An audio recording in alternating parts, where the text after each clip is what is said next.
Hello everyone, welcome back to Style and Direction, a menswear podcast without the stuffiness. I am Ethan Wong. And I'm Spencer, baby.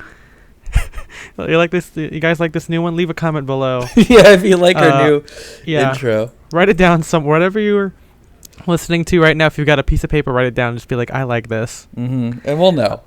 And on the subject of liking it, I just want to remind everyone that please leave us a review, however stars you want. We prefer 5. But, you know, it really helps us out, the channel. This is not a monetized podcast, so it really doesn't really matter. We but pay to do it. Yeah, we actually... So, if you think about it, my blog is completely free. I do pay for Flickr, but that acts as kind of more of like a photo archive for, I guess, if people want me to take pictures for them. But the podcast is a legitimate hobby thing that we do that we actually pay out of our own pockets for. And we can't get a tax write-off. No, we can't unless we turn it to a company.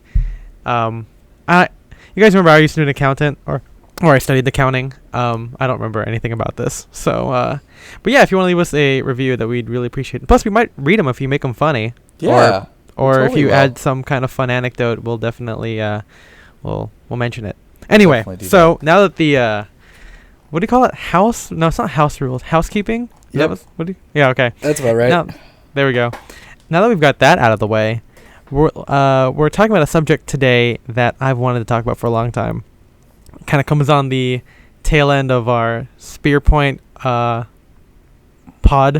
and the response to Simon Crompton's symposium, which we also never really heard a lot about, so I guess it didn't ruffle anyone's feathers or no one listened to it, so we're good. That's cool. But today we're going to be talking about menswear photography, specifically more of the contemporary ones, because if we talk about photography, I mean, there's been like 200 years of photography history, about something like that, and I am definitely not equipped for that conversation, but we could talk about our favorite photographers, historical ones, later on, because Spencer and I, we like to be a little cultured. We know a little bit about, maybe we don't know about art, but we like looking at it. Yeah, my work has a lot of random ass like photography and architecture books that I like to read when things are slow, so that's fun. I mean, yeah. So that's what we're talking about today, because it's a very important thing in, like, you know, the world of social media, branding, marketing, and all that, because it's the main way you sell clothes, technically, right? Like, this is we have a blog post about this, so you guys can go in the show notes, or the not the show notes, but it actually has its own blog post. It's not like a just a little bit of a bullet by bullet list or whatever. It's a real essay that I spent a lot of my time writing, because this is something I hold really dear to my heart. So for a little bit of a brief intro, I'm a photographer. Spencer takes my pictures when I'm around and I need someone to take my picture and I don't have a tripod for me. But it's a little bit of a hobby that I picked up, I don't know, maybe like, I keep thinking 3 years ago, because I keep thinking like, that was college, but college was 5 years ago. How time flies. Yeah, it's got wings. Red Bull, check out our sponsor. Just kidding, we're not sponsored by anybody. Okay. Hey, Red Bull, if you want to sponsor us. Because we drink you all the time. Yep, absolutely. Absolute Vodka, speaking of. Yeah, sponsor us. Yeah, let's just keep free associating stuff. Keep free associating until what? We're going to throw spaghetti at the wall and see which strand of spaghetti sponsors us. I really hope someday, what's the big ones? Lisa Mattress, Blue Apron, Squarespace. Stamps.com, but some just happen with them, right? Where they don't have a deal with the post office anymore, so. Whoops. So I guess Scott Ackerman's not going to say, I'll see you not at the post office. Yeah. On a side note, I really want us to get a sponsor so I can improv a damn ad. I've been waiting for this moment. Anyway, so, yes, I mean, Spencer, you've known me for a while. If you have any questions about photography or like my history, feel free to bring them up. Okay. But, well, I mean, it says in the article right here, the draft, I get to see it before anybody, that you first got into photography, kind of like your dad had a camera, right? And that's your first introduction to it?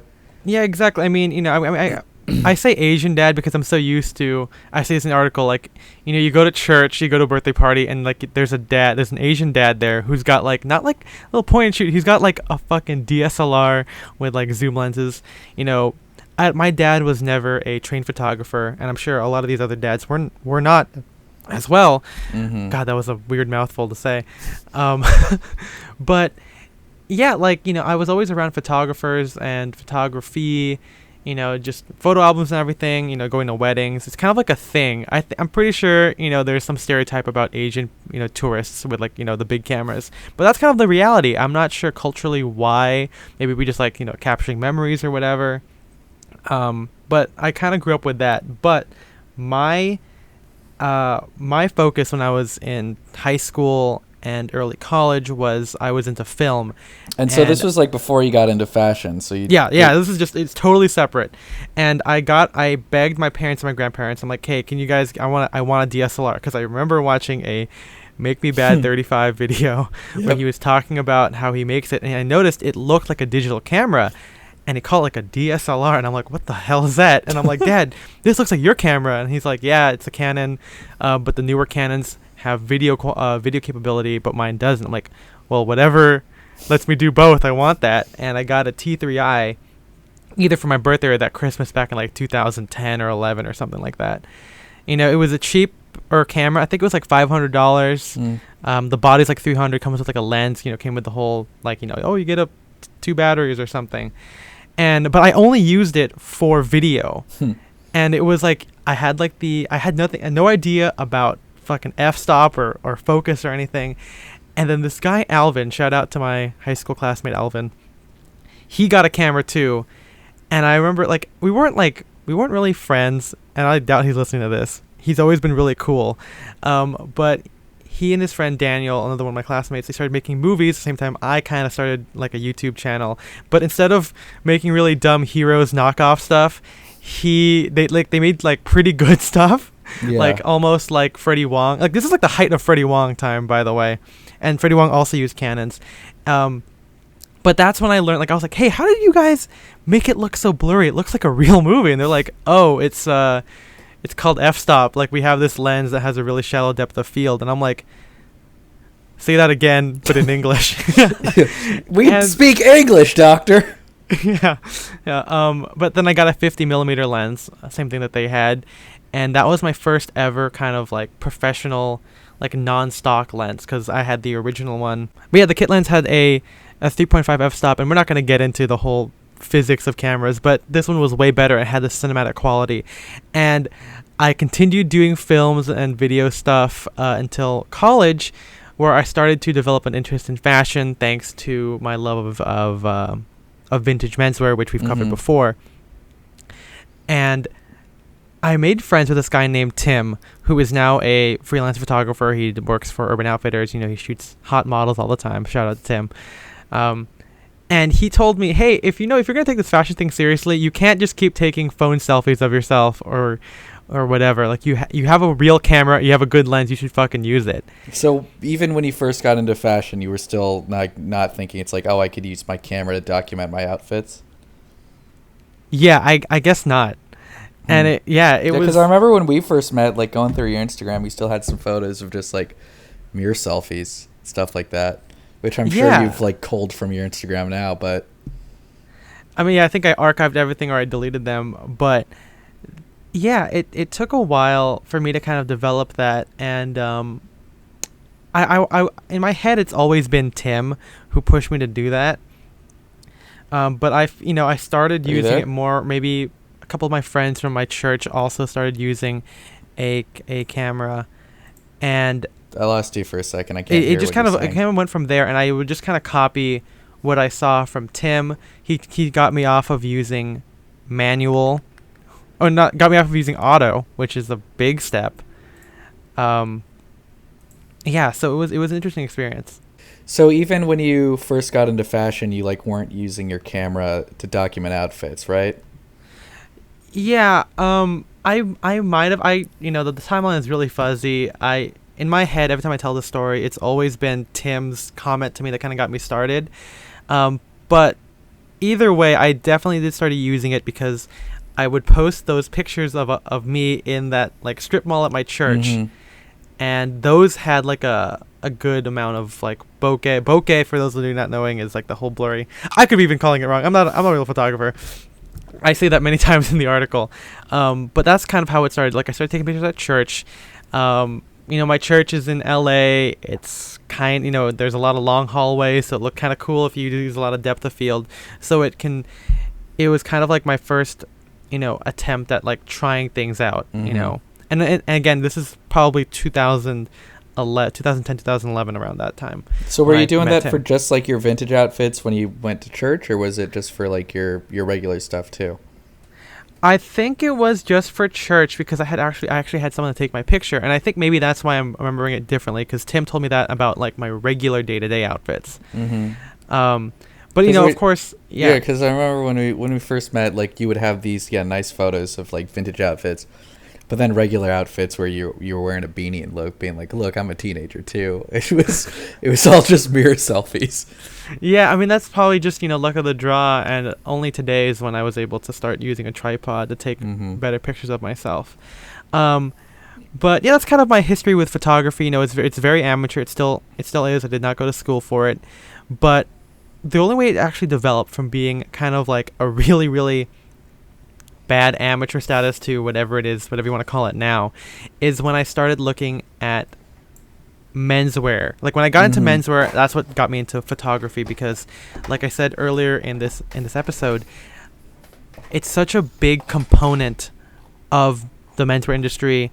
Oh yeah. Classic menswear, because it's all a visual medium. Like it is. Which is the big difficulty when we're doing this podcast, is like we're talking about something that you have to see. Yeah. But photography, even like illustrations, have always been a big part of menswear. Exactly. And I think blogs started in 2009, 2010 or whatever, or even a little bit before that. You have the whole stuff with the sartorialist, but my specific the thing that got me I got Tim to push me to actually use my camera, but the thing that got me to like hone it was Articles of Style. And Articles of Style, for those of you who don't know, started as the style blogger TSB Men, Dan Trepanier. He would blog about clothing, and he had the big move of hiring a steady, like a committed photographer just for him. And that's Alex Crawford. And Alex Crawford, I met him, super cool guy. I told him like, hey, when I met him when I was featured, like 4 or 5 years ago in 2015, I was like, dude, like this is so cool. And I asked him what he was editing with. He's like, oh, I use Lightroom. And I'm like, oh, I use iPhoto, like the basic Mac application that lets you like mess with like saturation. But yeah, no, he was really good. It was like the beginnings of what I call like, or not beginnings, it had like spades of what I call influencer style photography, where it's very, Alex is really good, and there's a lot of bad influencer photography out there, and I guess by bad I mean mediocre, because it's very like a guy drinking coffee, sitting down, but Alex I think he went to school for it. I'm pretty sure he went to school for photography, so his stuff is very well thought out and very well crafted. You compare it to like the stuff on like Blake Scott or any Teaching Men's Fashion. There we go. Let's talk about that, where all the pictures are kind of like, they've got like the perpetually raised eyebrow DreamWorks kind of thing. Like, oh, well, like you caught me while I was drinking my coffee or something, and I was seeing all this at the same time, and I noticed that there was something really cool about what Alex was doing. It was very different. You could still consider Dan Trevanier like an influencer back in the day, and he still is, but there's a big difference between like artistically driven photography and like content for content's sake, which is kind of what other people technically do. I think even Jose from Teaching Men's Fashion says he goes to IKEA like 2 times a week just to take pictures because of how many different settings there are, so you can like pump out stuff. And I'm like, that's a little too much there. Because going through the article, it seems like a lot. This is obviously not everything, because you go into a lot of detail about lighting and composition and stuff like that. Yeah. But just talking to you and reading this article, it seems like one of the main things that you always have problems with is how people are posed. Oh yeah. So I mean, we're talking about these influencer shots, and we mentioned a little bit with like raised eyebrows or like holding a cup of coffee, but everything looks very fake. It's like, when if like, those bot accounts that follow you that are like dapper men only, and it's all dudes in like really tight suits. And they're like grabbing like their chest like Bane or something, Yeah, or like looking out at the distance, covering their eyes, stuff like that. And none of it looks real. Right. The thing I think about it is, so, if blogs took over, 2006, 2007, and didn't get popular till like 2009, you think about who was big in that time. You think of Tommyton, you think of the sartorialists who started shooting street style pictures, and that's what made it. And then, of course, guys sensing an opportunity here, they would try and emulate that kind of vibe with their, but it's like, it's curated, it's just them, right? Like for example, if we're using Jose as an example, like it would just be all Jose. And of course the sartorialist at Pitti, at Milan, will have these guys walking down the street talking on their cell phone, looking cool, because that's literally what they're doing. They're going to meetings or whatever. But then as a regular dude, you don't really do that, but you emulate it. So I think that's what happens to it. You get a lot of these guys trying to emulate the candid shots, but then it comes off as posed, because it is compared to an actual candid. And I don't know what it is. I mean, I can't really knock anything too much about it, because these guys, like Jose, has got almost 1 million followers. He's very influential. You look at Mariano Divao, Blake Scott, all those guys, and it's all the same thing. And I obviously people like to consume it, but it's definitely, to me, content for content's sake. And I mean, even Articles of Style, who I've been around them, and you and I too, we shoot sometimes 2 or 3 outfits a day, just because we're talking about something, and we just want to have it. And we just want to have it just because we want to talk about it. And I get that. But there is still a big difference between what Alex Crawford did and what the rest of the other photographers do. And, I'm sad. This is more of like this kind of goes, I guess I'm a Bruce Boyer and this kind of thing, but it makes me feel sad when lots of people nowadays are photographers. And I appreciate the democratization of photography, because otherwise I wouldn't be where I am today. But I feel like the taste level is the bar is set a little bit low, and a lot of people can become photographers. And in fact, I prefer people taking iPhone pictures than DSLR pictures that are edited to look like an iPhone picture. Like, I feel like that's kind of a weird, like, you have a piece of, a good piece of technology here that can, give you a really artistic image. And I'm biased because I guess we're going to move to the next point here, when I discovered guys from the Armory and B and Taylor. Now, this was completely different than Alex Crawford, and you'll see that in the article, because actually I don't know how to say it, because I remember when I was going through Ethan Newton, who is a Bryceland who used to work at the Armory. Ethan Newton is not a professional photographer. I have been told that many times. Kenji says, oh, Ethan's an amateur, whatever. But the pictures that Ethan creates are so incredibly beautiful that it is baffling to see. Like, it's crazy that he's not a professional photographer. And if you go through, and I include this quote in the article, where he talks about the art that inspires him, and he talks about Vermeer. And when I put 2 pictures together, and like you can see the similarities. You can see, next to the window, the somber colors, dramatic and lighting, shadows, stuff like that. Yeah, dramatic shadows, and it's artistically driven. Almost, it's literally trying to emulate a Vermeer painting with photography, which is insanely beautiful. And that, when I found that on Tumblr, when I was scrolling through #Menswear, and I'm like, whoa, like this is so cool. And because, I mean, it just looks like, this article is so many pictures.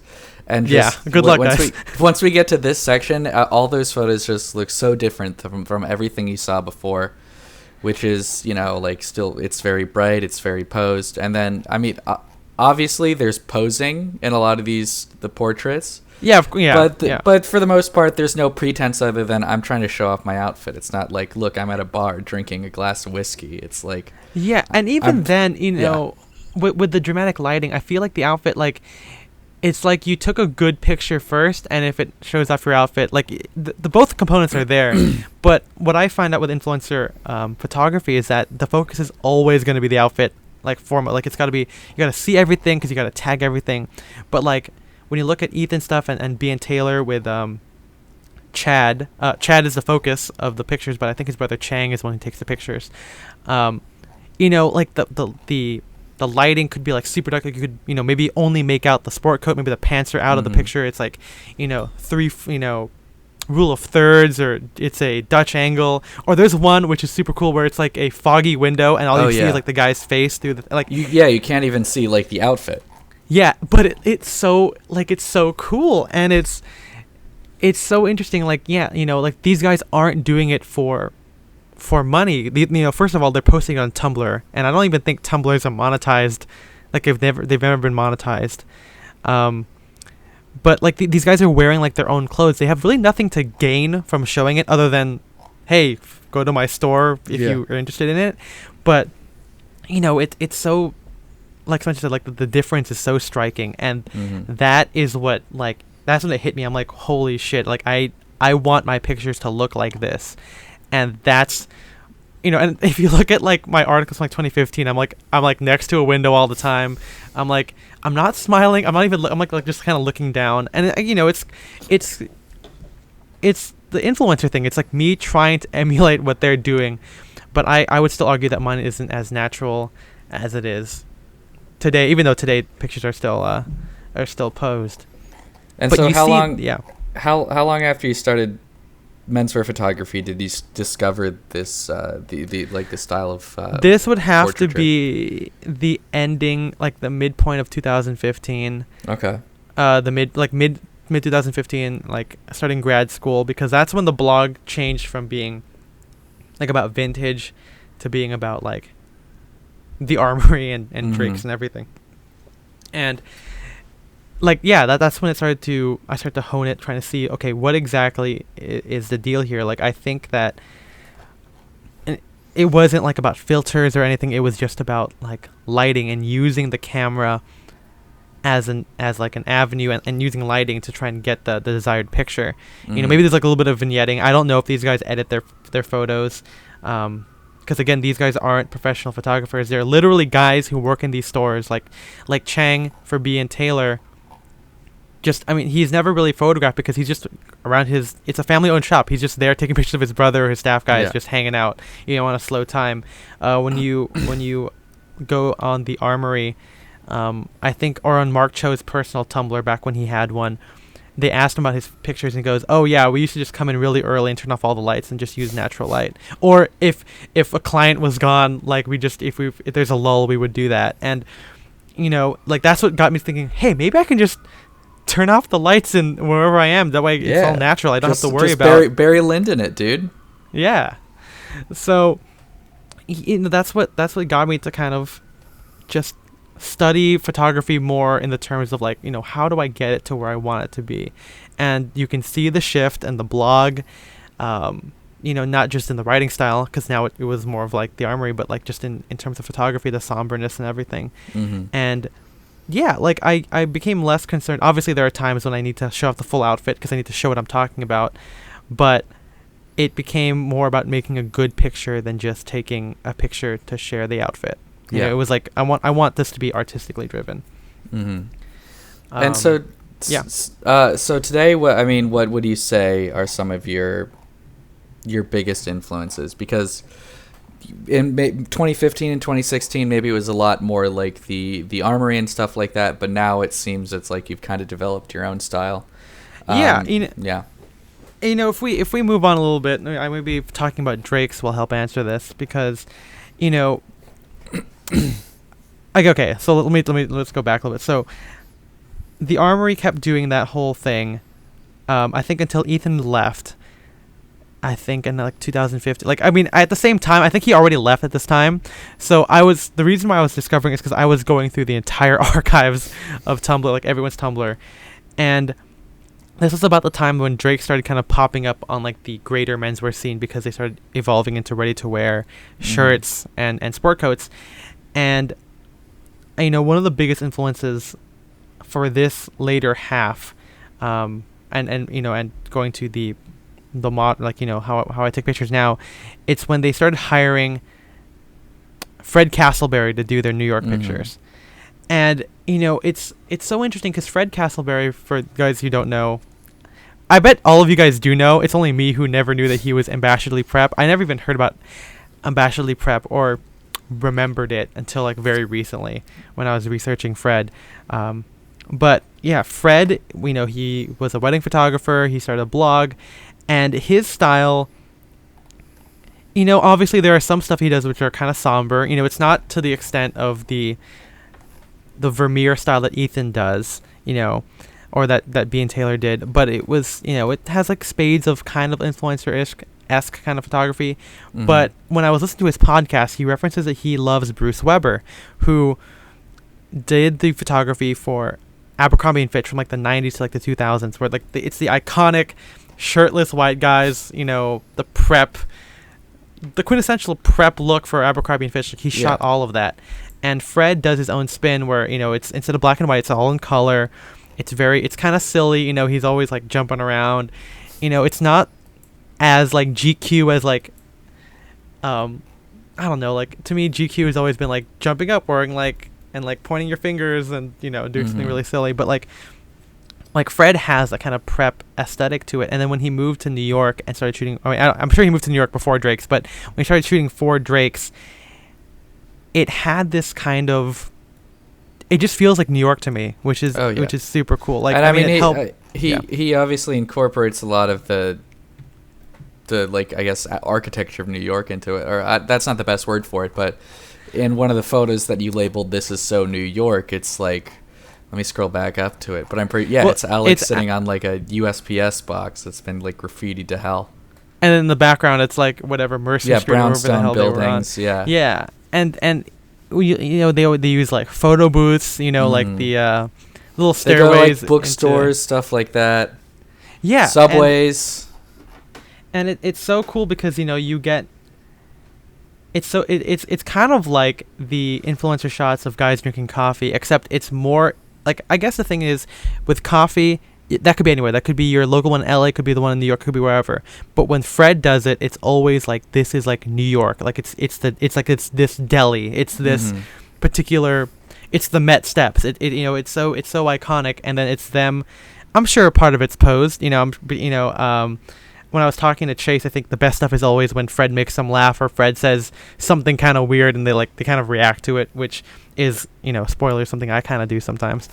But it's so wholesome, I guess. It's very, it's different than the somber Vermeer portraits, but it's still artistically driven.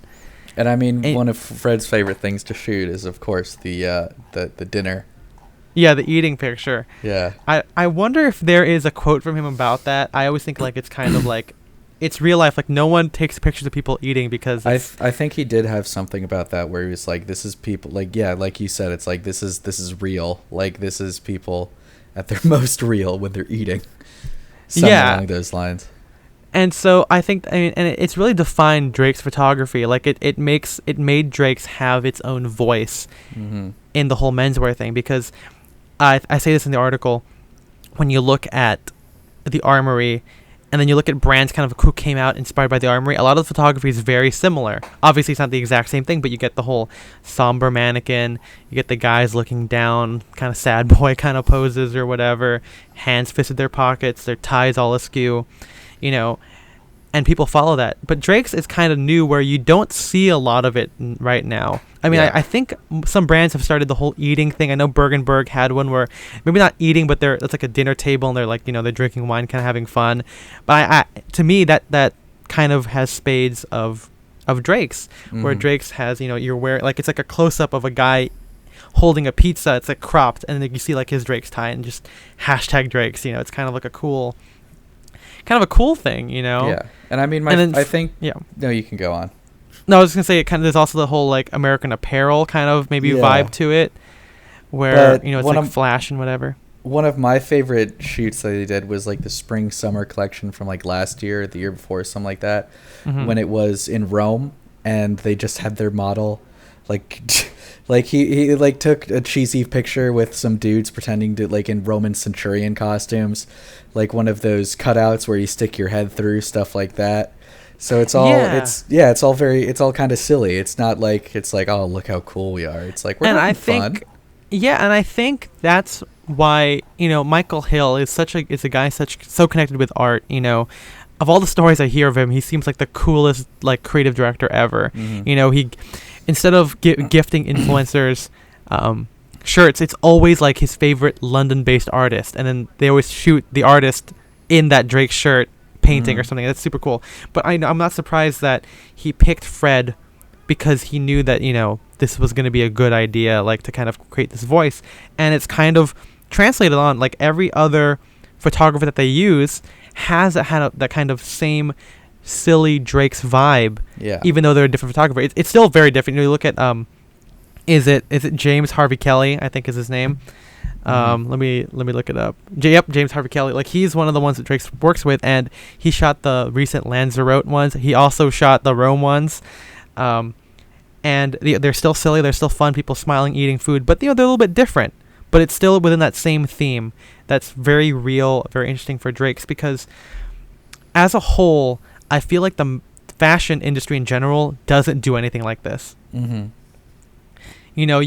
I think a lot of people for photography, for fashion in general, they tend to look at magazines. They tend to look at very stylized shoots. They look at I think there's an advertisement for Isaiah back in my store, and it's like, a girl kind of like dominatrix, in like a very fancy hotel room, sitting or standing like with one leg on a guy's chair right in between his crotch, and he's wearing like, very tailored Isaiah suit. And I feel like that's what most people think of, when they think of menswear, like photography, for like high-end brands, I mean. And because you said before, it's like a lot of them are thinking about, even if there's like a silly situation going on that you see a lot of in like Suit Supply ads or the ad that you just mentioned, they're still like being like, okay, the focus has to be that the clothes that they're wearing, like that has to be like the first thing that you have to make sure you can see everything about that. And even then, Suit Supply is also kind of a weird one because their photography for a long time relied on really sexualized ads. Yeah. We'll probably get into that later. Yeah, but then, going back to Drake's and everything, it's so different. Like I can't imagine seeing. I'm gonna burp. Nice. I can't imagine seeing like this kind of photography in a magazine. Like it's it's kind of irreverent, and it's such a testament to like the kind of small menswear subculture that we're in. Like that a lot of these guys who are in this have good photography skills and or know how to curate that. A lot of like Geza Geza Eyes or Jerry from New Zealand. He has very beautifully taken outfit of the day shots, and even though they're repeatable, they're easy. Like it still looks very cool. It's not like just standard like what it is. Like a typical wannabe influencer from like Menfluential or something. Yeah. And anyway, to go back to your question from earlier, I think all of this has kind of like informed my photography style. Because nowadays, I mean, I think that when people call Drake's, or when I say it's more of like the vibe of like a guy being, say, like eating food. But my style kind of takes cues from everything. I really love a lot of dramatic lighting, depending on the mood, and keeping people as natural as possible. I either want them smiling or being serious. I don't want anything kind of in between. I don't want them to act like what, like I don't want them to act fancy, like to me serious is kind of more of like a neutral expression, as opposed to like the DreamWorks eyebrow or something. And as much as I have to shoot portraits for people, because some like people like Spencer or other friends, like they want the full outfit so they can share it, and talk about it. I always love the candid pictures that I take of people. I always love kind of always darting around at events, like just kind of while someone's talking, take a picture of them holding like their beer or and usually as those they're are adjusting something. Those are my favorite photos of myself that you take. I mean the one I posted of you, I'm gonna say today, but go back, you'll see it. It's Spencer wearing like his rugby shirt. Like that's more of like what I like to take, like even though like I'm taking a picture of him, he's adjusting his rugby, and I really like that kind of thing. I think one of my all-time favorite shots of me that he took is at Friendsgiving, and it's me and Jay just like laughing. And yeah, dude. I put that in the thing because it's one of my favorite pictures too. Yeah, you guys can see. It looks great. Thank you. Yeah, you guys can see all my favorite pictures because at the end of this whole article, I put in what I believe to be some of the best ones I've ever taken, and or at least the ones that make me happy and that I'm proud of. You know, some of them are portrait stuff that I've taken of myself. Some of them are super candid, you know, and you know, you can see a lot of the influences, you know, from B and Taylor, but also Fred Castleberry, Drake's Armory, all of it kind of combined. You know, like some of them have kind of like a yellow tint because Freddie Castleberry would kind of do that. You know, kind of got that kind of expired film look or whatever. And some of them are super dark and they look like Ethan Newton's stuff that he would take when he would literally go into the morning to shine his shoes and take a picture. You know, and it just kind of, for me, I mean, if I'm getting a little personal, like I always think it sucks because like I always love taking pictures of other people, but it's so hard to get some taken of me. Like it's kind of also why like I'm guessing Mark Cho has a lot of like phone selfies on his Instagram because he's the one taking pictures of the Armory all the time. Because it's kind of hard to make a candid of yourself. That's because true. You know, you literally can't do that. And you know, my friends thankfully take pictures of me when I ask them to, and I'm also very grateful that they're able to learn and kind of develop. Like, I mean, if you look at Spencer back, like when we first started hanging out taking a picture, and you look at it now, like Spencer has a really good idea of what I'm kind of looking for. Same thing with MJ, same thing with Scott. Like everyone kind of gets it now, and it's cool that this weird hobby of menswear, dressing up, has led to me develop an actual interest in photography because like, and now I'm like, hey, I like keeping up with different photographers. I like going to art exhibits and seeing how people take it. Like we just went to, maybe not just, but a couple weeks ago I went to an Anne Leibovitz exhibit, retrospective of her stuff when she was in the Rolling Stones, the magazine. Actually, she took pictures of the Rolling Stones too, but she was for the magazine. She was more of a photojournalist back then as opposed to a portrait photographer she is now, and it's just amazing to see. And I'm just like, I think the appeal here is that you're getting menswear in real life, you know, like in the form of candids as opposed to a fully posed shoot. Yeah. You know, when Spencer and I were watching recaps of Influential, because we like to see what's going on in the world of menswear YouTubers. We just have to know what's going on. Yeah. You know, they have these guys who do these photo shoots, and you know, while the pictures are nice and clean, I feel like, you know, they're always like, okay, a guy's gonna walk down this cool brick road, and like they take like 10 million pictures of a guy like walking and putting on his sunglasses. And I'm like, that's cool, but why not take some when you guys are hanging out or during the event, you know, or something that's kind of a bit more real, you know? Yeah. I always like those a lot better, and those, like Spencer said, those are often the best ones of himself that I take, or all my friends as well, you know? And so I figured now we could talk about some other, like I had a couple other things, and you sent, we sent each other a couple links. Were you ever influenced by, like, as I mentioned earlier, before photography was as simple as it is now, illustrators were often used. So are you influenced at all by like J.C. Leandecker, Lawrence Fellows, any of these like early menswear illustrators, or have you? Is that something that kind of developed your like eye when you first started looking at photography? You know, I think it kind of is. You know, when you look at the very early stuff, I guess I didn't have a lot of like 2013, 14 pictures of myself, but you know, I think I got the idea of how to pose. At the very least from those things, like, you know, like standing straight, kind of like at an angle so you can kind of see the profile of the person, but also like the full outfit, you know, hand in their pocket, and that's what a lot of Leandecker pictures are kind of. Yeah. Or Lawrence Fellows, you know. And then Fellows definitely had a lot of casual people hanging out stuff, and yeah, I never thought about it like as much as, you know, maybe it did, but I definitely know that for a while I started to look back at the old maybe not the glamour photos of Hollywood stars, but more of the behind the scenes and the really fun ones. I definitely, now I still look back at those and like, okay, I really want to emulate that. There's one picture I think of Jimmy Stewart where he's like he's leaning back into a chair, but like he's sitting at it like at an angle and he's blowing smoke directly up, and It's not in the article because it's not really like a modern menswear picture, but it's really good. And it's, you know, portrait pictures are always going to be cool because you get to control the most out of it, even with lighting and the backdrop. And yeah, I mean, so on the back, I don't know about as much as how much illustrations affected me. Maybe at the beginning, but not as much now. It's always going to be photography, and it's always going to be I want to look like this. Like if we talk about our style as cosplay of sorts of like Bryceland's, the Armory Drakes, I always think that my photography is always going to be me trying to do this, but in my own way. Okay. Yeah. And so what do you think about, like, you know, if we're going to go back to like more advertising based photography, we could talk about things like Ralph Lauren ads, which often, I mean, those were definitely like posed and stuff. Yeah. But it was more like, you know, obviously Ralph Lauren is famous for kind of promoting like a lifestyle. And so a lot of it is like less focused on the clothes, more on like, look at these preppy people. You could be one of them. Or like old J. Crew catalogs, which a lot of them looked like kind of like just family photos of an incredibly preppy family on vacation.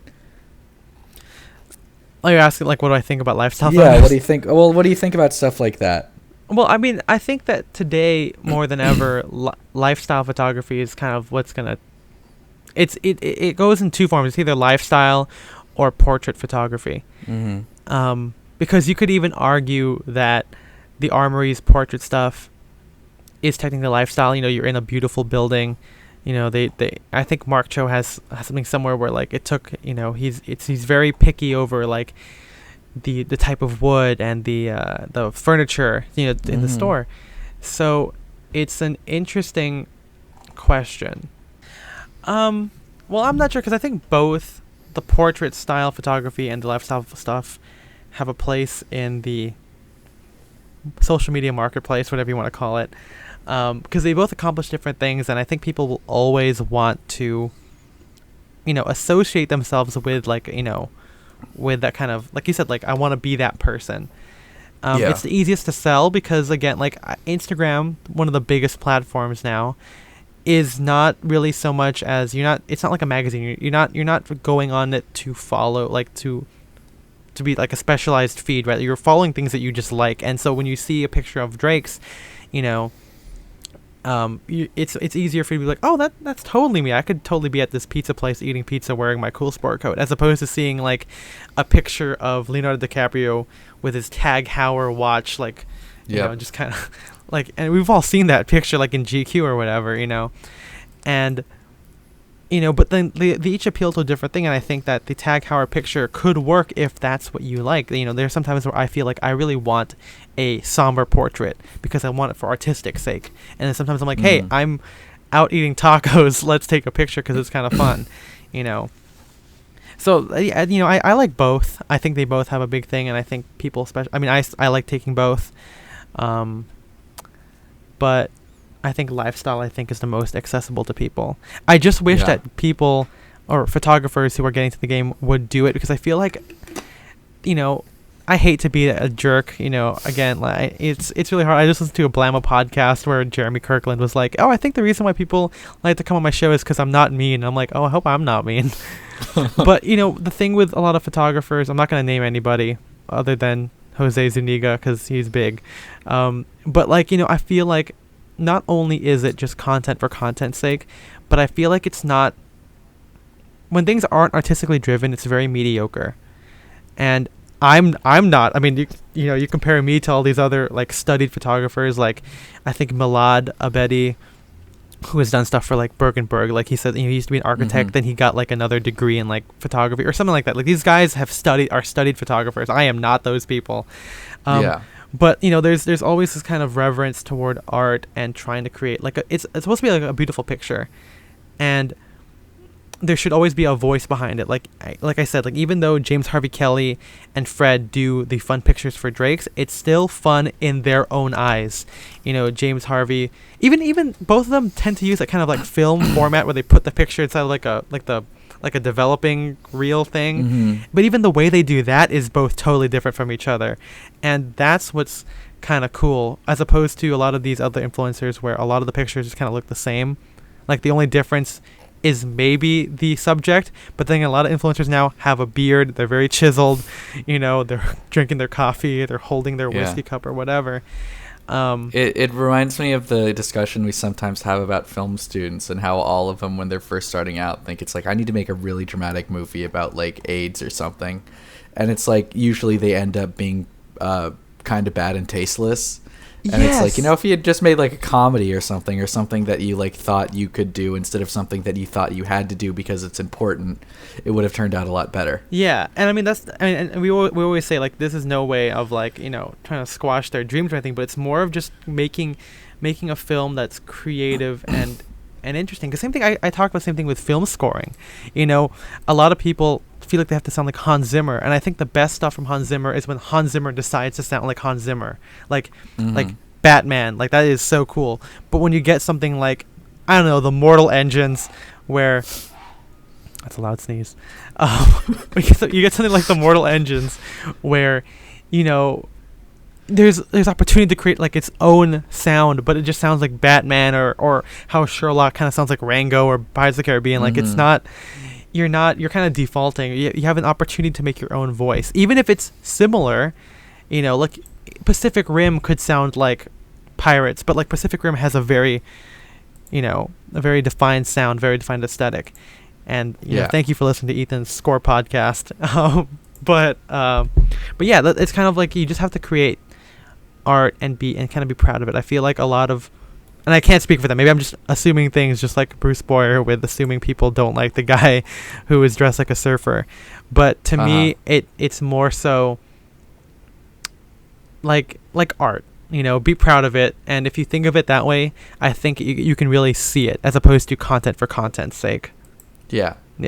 And it's like what you're saying. It's like you should try to find something that's your own, but everyone starts somewhere. I think this is the way I think you came about it. You use photography that you already like to kind of build the vocabulary, so you can start doing it yourself. Yeah, I mean that's how it works with everything. Like a lot of people, when they start dressing up, they say, it's one thing. Whenever people ask me this question, I think we talked about this before too, when they say, oh, hey, what should I buy? And I'm like, I don't know what you should buy. But if you ask me, hey, how do I dress in this style? I can give you the items, or I can help guide you to that. But I can't tell you how you should just do it, Yeah.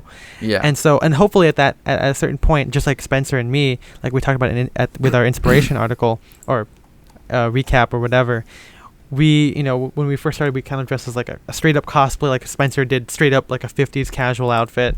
I would do the other stuff. And it would end up, now we have our own casual style. Like we have that down, and it's different. We still take cues from workwear Americana, but it's still our own. And hopefully when people get into photography, or start shooting, whether you're an influencer, you want to be an influencer, whether you want to be a blogger, or you're starting your own brand, it's okay to kind of take cues from something else, but then start developing it yourself and have your own identity. And I think that's what I did with mine. Like, I mean, unless you want to argue that straight up Fred Castleberry, which you're not wrong in certain points. But yeah, I mean, I really would love to see a lot more better photography, especially in the menfluential space. I mean, that's a bit harder. I mean, it's kind of like why all their YouTube videos are kind of the same. I think I always say that Brock, and I think Brock is probably one of the best menswear YouTubers out there, and his videos are edited like a lot cleaner and a lot nicer compared to some of the other ones, like Real Men Real Style or Aaron Marino. I think it's because Brock has a little bit of an artistic eye behind it, and you can see it in his execution. Okay.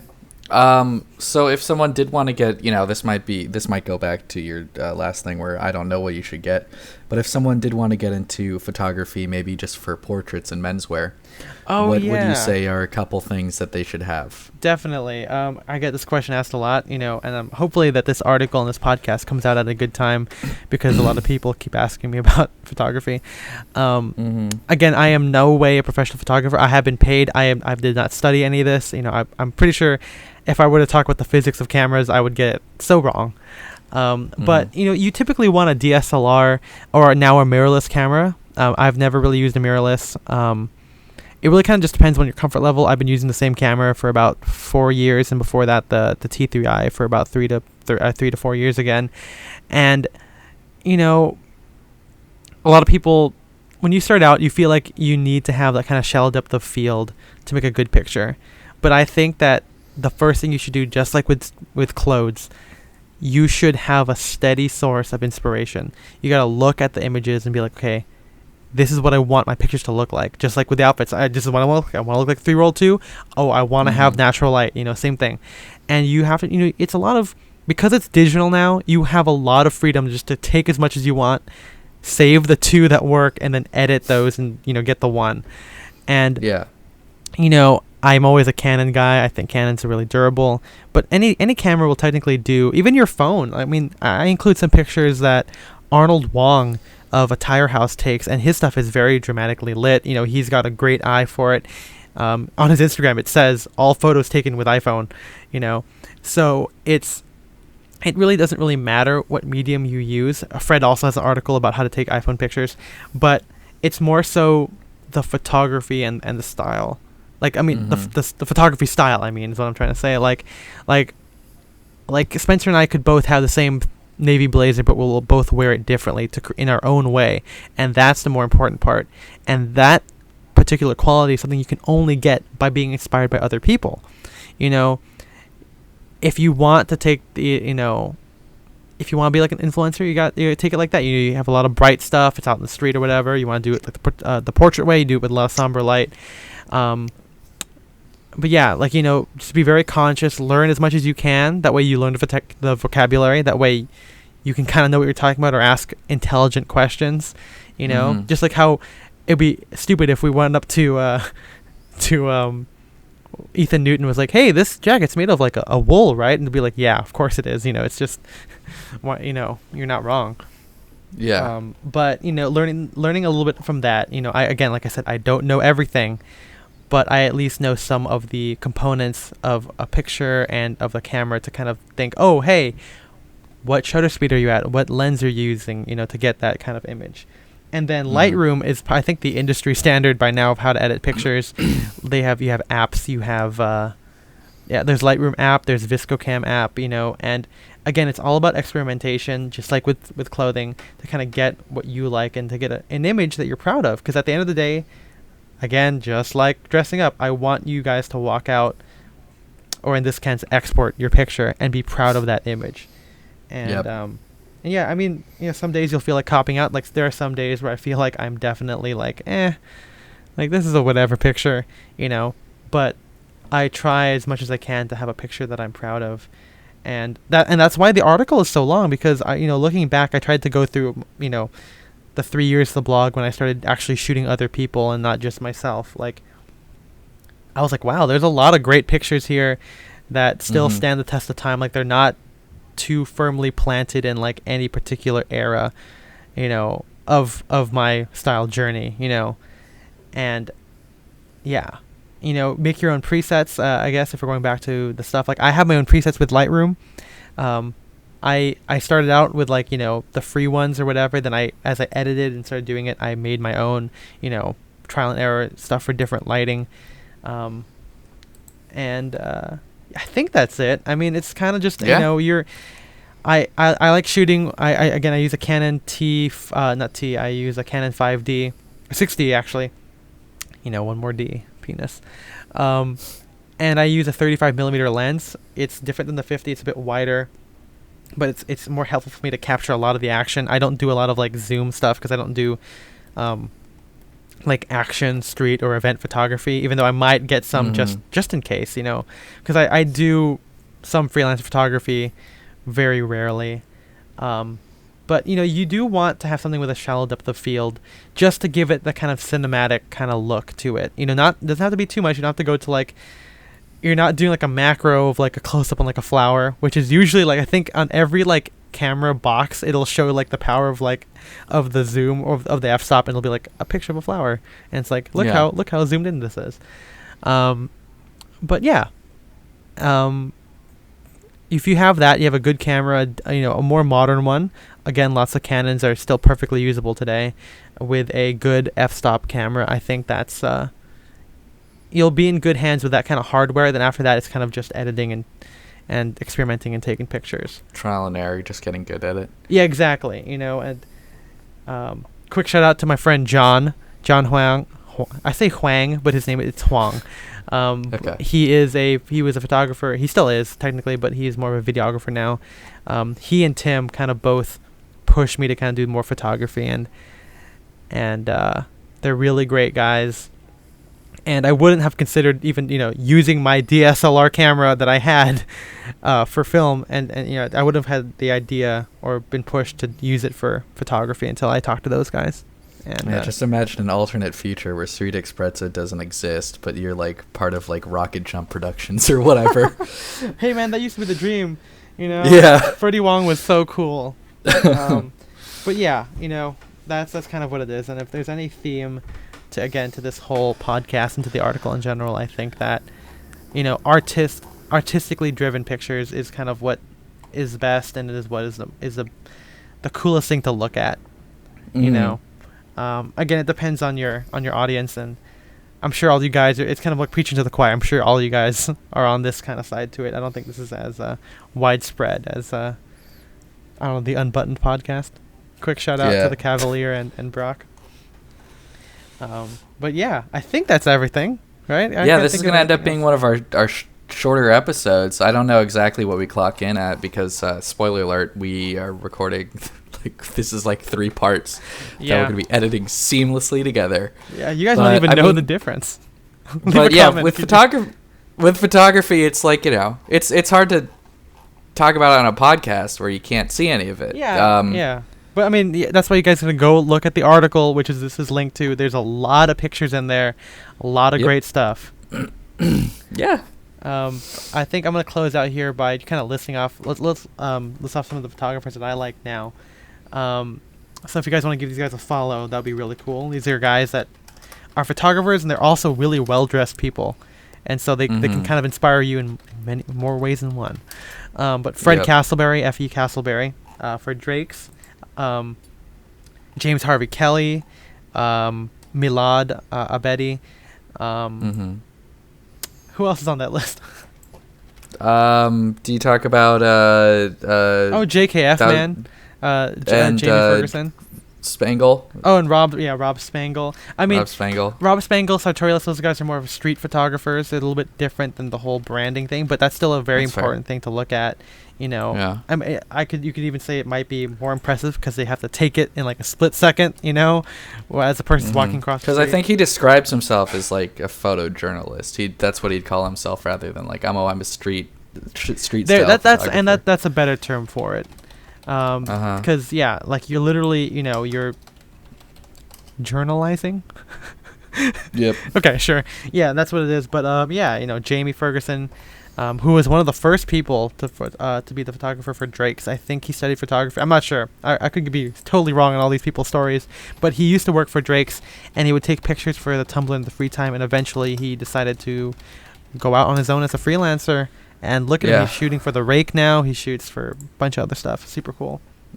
Okay. And then you look at all the brands. The anthology. Oh, Lil Fatty. What's his name? Oh, that's Charles Yang for the anthology. Yep. He's the anthology Taiwan's photographer. Really cool stuff. Really great. Probably one of the most recent ones that I've come across. That is, again, really really cool. He's super nice.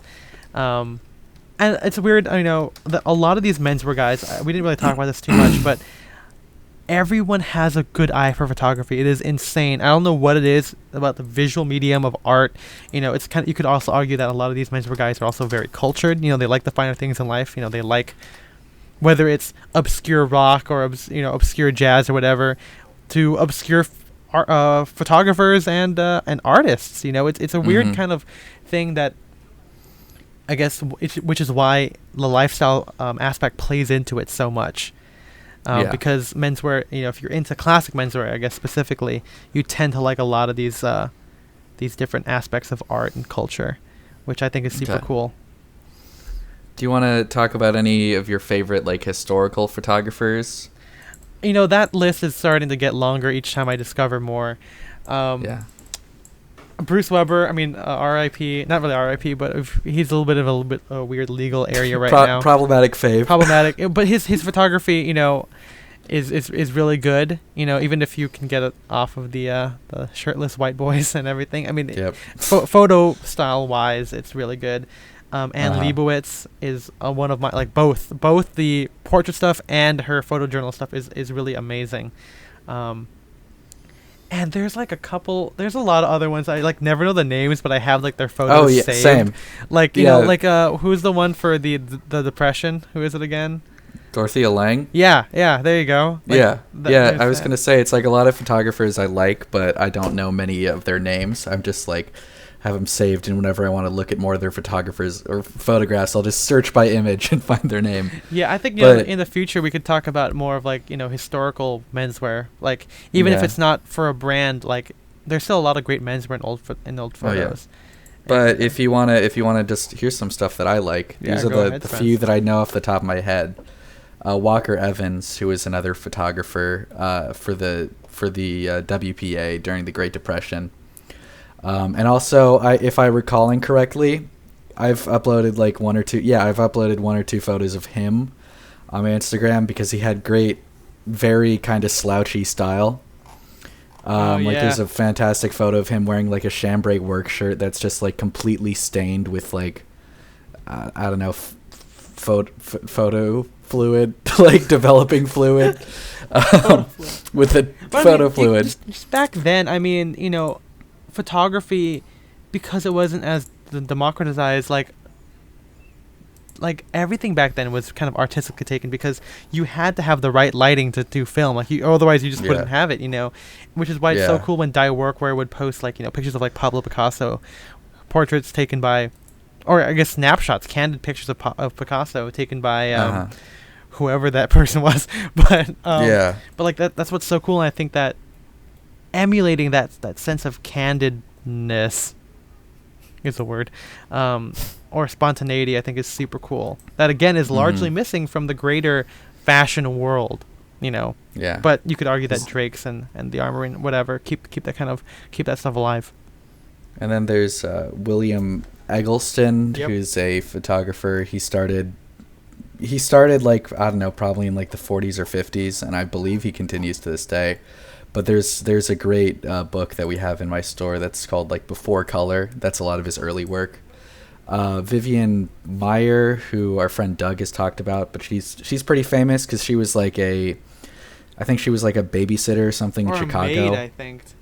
Yeah, and then she had a gigantic collection of photographs that she never shared with anyone, and they just found after she died. And then, of course, Stanley Kubrick, before he was a director in the 40s, took a lot of really interesting shots of New York, which I just think are very cool. I think, again, if we're tying in the theme here, I think in general, it's great to have lots of sources of inspiration for photography. Whether it's looking at the brands or looking at these actual professional. They're professional photographers on both, but even old school photographers, and emulating those ideas, because those ideas are timeless. You can't go wrong looking at a inspired by an old Da Vinci or what have you, or Vermeer, Rembrandt, whatever. Art, art will always inform other art, and I think that's what's super cool. Yeah. It's not motel art. Exactly. What's that for? Is that an Office thing? That's from The Office. That's when they're at Pam's art gallery. Oh, no. Well, that's kind of how I feel sometimes. So, yeah. Thank you guys for listening to this kind of discussion and into photography in menswear. Again, this is a subject that I hold close to my heart, and it's developing every day, because this is kind of like photos. Yeah, pun intended. Because I think this is if we're speaking personally, this is probably my biggest artistic expression, after clothing and right before music, which is, something you'll probably never hear on the podcast unless we have a great, let's talk about random interests, and, Spencer and I talk about film scores, and Spencer can talk about movies, I guess, Yeah. So, yeah, it's a really cool thing, and I hope more of you guys kind of get into it, and I hope you guys enjoyed it, because you know a lot of you guys message me, and it's cool to see that you guys are interested in photography, because it is a fun hobby, whether it's with your iPhone or and heck, man, there's a whole art form with even iPhone pictures, because I really love how the Drake's guys have like kind of, or even like Dick Carroll will have kind of like blurry, slouchy, really lazy, not really lazy, but kind of like they're iPhone pictures, but there's something artistic about them too for some reason. I don't know what it is, but it's really cool, and and yeah, hopefully you guys get to develop that. Yeah, leave a rating again. It'll help us out to make sure that this is a good investment of our time and our money to keep doing this. If you guys still like this, feel free again to email us or message us on Instagram. It is style and direction, all spelled out, at gmail.com or on Instagram. And you guys can, let us know about any other topics you guys want to talk about, any questions you might have, because we could do a Q&A thing eventually if people email us enough or message us enough. You can find my Instagram at Ethan M. Wong. I'm at Spencer DSO. And, that'll do it. I'll see you guys never at the post office. Bye-bye. Bye-bye.